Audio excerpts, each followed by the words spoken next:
Salut les amis, on se retrouve pour cette nouvelle review de l'Attaque des Titans saison 3 épisode 2. Et bien c'était un épisode qui était dans la continuité du premier de la semaine dernière. On est dans un rythme qui est un peu plus accéléré vu ce qui se passe vu les événements, mais on reste toujours dans les mêmes standards et on va en parler tout de suite. Avant ça, parlons un petit peu de l'aspect technique de cet épisode qui était juste grandiose, que ce soit au niveau de l'animation, des chara-design, des décors, etc. L'animation était très fluide, surtout dans les scènes de combat, tout simplement, surtout quand Levi est tout simplement pourchassé par Kenny. Et là honnêtement c'était vraiment de la très belle animation, tout était rythmé, tout était propre. Honnêtement j'ai apprécié cet épisode juste avec ce point là. Revenons à l'épisode qui était riche en rebondissements et en révélations, surtout avec 3 personnages de la série. Déjà dans un premier temps on retrouve Levi qui est face à Kenny, donc qui a l'air d'avoir un passif commun avec lui. On comprend qu'il y ait quelque chose, ou même que, on va spéculer un petit peu, mais que Kenny serait une sorte d'ancien maître, de professeur à Levi, et que apparemment ils ont vraiment un conflit tous les deux, enfin ils ont un lien vraiment assez atypique, puisque Kenny, quand il s'adresse à lui, tu as l'impression qu'il s'adresse à un gamin capricieux, parce qu'il utilise quand même pas mal de synonymes de gamin, morveux, etc. Alors qu'au final Levi n'est plus du tout un gosse, c'est un adulte, et on sent quand même que dans ses paroles, même si ça peut être considéré comme des insultes au début, et bien il y a quand même une sentimentalité dans ses mots, et on voit qu'il y a un passé assez important entre les deux personnages. Et on comprend par la suite que Kenny était bien un maître d'armes pour Levi, puisque celui-ci lui dit comme quoi qu'il lui a enseigné ce qu'était une souricière par rapport à la situation dans laquelle se retrouvait Levi.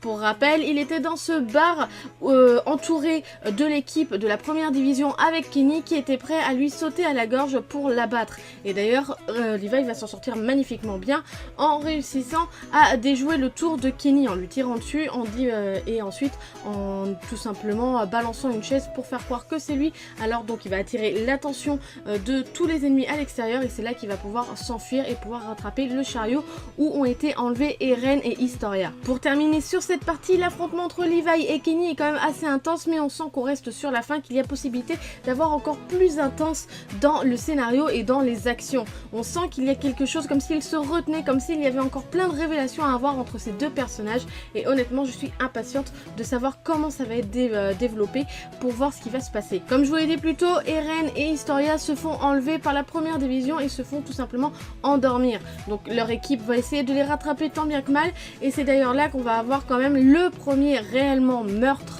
de cette série, puisque Armin va essayer de défendre Jean, qui va perdre toutes ses capacités face à une femme qui lui braquera une arme face à lui pour l'abattre, et Armin, dans un dernier élan, pensant que c'était la fin pour Jean, a décidé de tuer cette femme et a pris donc son courage à deux mains et de la tuer. Et pour eux quand même c'est quand même un gros déclic, parce que bon, en soi oui ils ont déjà tué, mais c'était des titans, et pour eux des titans ce ne sont pas des humains, ce ne sont pas des êtres vivants, ce sont simplement des ennemis qui essayent de les dévorer. Or là il a passé un autre cap, il a tué un semblable, il a tué un voisin, enfin une voisine, quelqu'un de son espèce, et là on sent bien qu'il se remet en question, et qu'il remet en question tout le développement qu'il y a autour de lui et tout le monde dans lequel il a vécu. C'est pour ça que là on commence à rattraper un petit peu mes mots par rapport à la semaine dernière, quand je vous disais par rapport au générique qui était plus doux par rapport aux deux précédents qu'on avait connus. Et bien c'est tout simplement pour ça, c'est ça la phase de cette saison, c'est que on remet en question tout le développement de l'histoire, tout le développement des personnages, parce que tout ce dont ils croyaient est au final faux, et donc ils se remettent en question et ils se demandent qu'est-ce qui est vrai, qu'est-ce qui est faux, qu'est-ce qui est le bien, qu'est-ce qui est le mal. Et c'est là que c'est intéressant, parce que plus tard dans l'épisode, Armin va poser une question à ses camarades au moment où il se remet en question par rapport à ce qu'il a fait à cette femme, le fait qu'il l'ait tué, et qu'il ait tué un être humain pour la première fois réellement. Et il va dire comme quoi que au final il s'entretue, il a tué un être humain tout simplement parce que cette personne ne partageait pas le même avis que lui, ou ne faisait pas partie de la même communauté, religion, etc. Et que en gros là il nous donnait tout simplement la définition de ce qu'était la guerre. Une guerre que même dans notre monde à nous, on l'a fait quand même quoi. Donc là l'attaque des titans dénonce quand même quelque chose d'assez important et prend une tournure tout autre, puisque là c'est clairement de la dénonciation par rapport à la politique de l'être humain. Et on se pose des questions, on sait que c'est mal, mais on sait que c'est la réalité.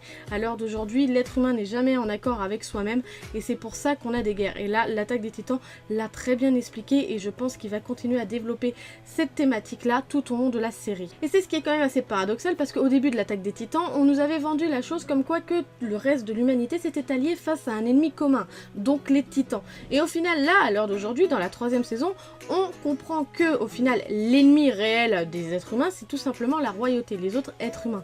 Et en gros, ils ont fait en sorte que tout ce qui reste de l'humanité a détourné son attention face à l'ennemi qu'ils dénonçaient, donc les titans, pour que eux puissent faire leur magouille tranquillou dans l'ombre et être comme ça tranquille, et qu'il n'y ait pas de rébellion, etc., et qu'il n'y ait pas de camp ennemi. Et c'est là qu'on se rend compte un petit peu de la tournure du scénario, et j'espère, enfin je vais pas après développer plus, pardon, mais j'espère que ce sera bien tourné et que ce sera assez bien expliqué, parce que c'est vraiment un truc très intéressant. C'est assez complexe, etc., mais c'est vraiment une tournure très intéressante, très adulte, et honnêtement je suis impatiente de voir la suite. Et donc au fil de l'épisode on a d'autres révélations, et on en vient tout de suite là maintenant.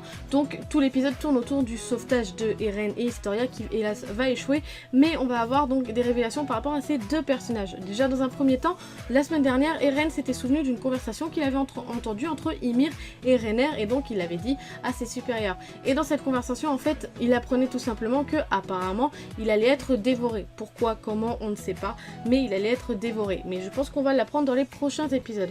L'autre révélation qu'on apprend, c'est que le bataillon d'exploration, en essayant de sauver Eren et Historia, bon, en échouant donc, ils vont quand même réussir à kidnapper des membres de la première division, et donc vont les torturer pour savoir ce qu'il se passe. Donc là en fait on voit que la torture va prendre une tournure totalement inattendue, puisque le premier torturé ne va pas lâcher un mot même avec les 10 ongles écartés, et on comprend que cet homme là c'était à mettre en torture, et donc forcément il n'allait pas lâcher les mots aussi facilement.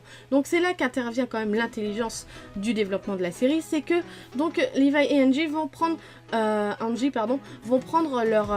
une tournure totalement différente, puisqu'ils vont prendre l'aspect psychologique de la torture, c'est-à-dire que ils vont quitter la cellule, la laisser entrouverte de façon à ce que le torturé entende ce qui se passe, et vont prendre un de ses camarades et vont le forcer à lire un texte où il dit comme quoi que son supérieur en gros il l'a toujours forcé à suivre la royauté, et que là à l'heure d'aujourd'hui il lâche tout. Et donc là en gros le premier va se sentir totalement abandonné au bout de ses forces quoi, au bout du rouleau, et c'est là qu'il va tout simplement cracher le morceau, et où il va dire comme quoi que Historia, donc la famille Reiss, est l'héritière et la famille royale d'origine, et donc Historia est l'héritière de la royauté et non pas celui qui est à l'heure d'aujourd'hui sur le trône. Donc si on récapitule, Historia est en fait la vraie reine qui devrait donc prendre le trône à la place de l'usurpateur qui est dessus. Eren doit se faire bouffer, et Levi a un lien avec donc Kenny, et en plus de ça on nous sort son nom de famille, donc Levi Ackerman, qui est donc un rapport avec Mikasa Ackerman, lequel on ne sait pas. Est-ce qu'ils font partie de la même famille? Est-ce que c'est un autre développement? On ne sait pas, mais j'espère qu'on va voir les révélations dans les épisodes précédents, parce que ça commence vraiment à être très intéressant. Enfin, on n'est qu'au deuxième épisode de la saison 3, mais on a énormément de bouleversements dans ce scénario, où on a toute une remise en question sur l'histoire de base, et ça c'est vraiment bien joué. Moi j'adore les scénarios comme ça, où faut s'en rendre compte quand même, ça fait 2 saisons qu'on croit en une chose, et là à la 3e saison, les 2 premiers épisodes, on a toute une remise en question, et c'est juste magique. Voilà, cette nouvelle review sur l'attaque des titans saison 3 épisode 2 est terminée. J'espère qu'elle vous aura plu et que l'épisode aussi vous aura plu. Comme d'habitude, dites-moi tout ça par commentaire, likez, partagez la vidéo, ça me fera super plaisir, et surtout abonnez-vous à la chaîne si vous ne l'êtes pas. Sur ce, moi je vous laisse à la semaine prochaine. Tchuss!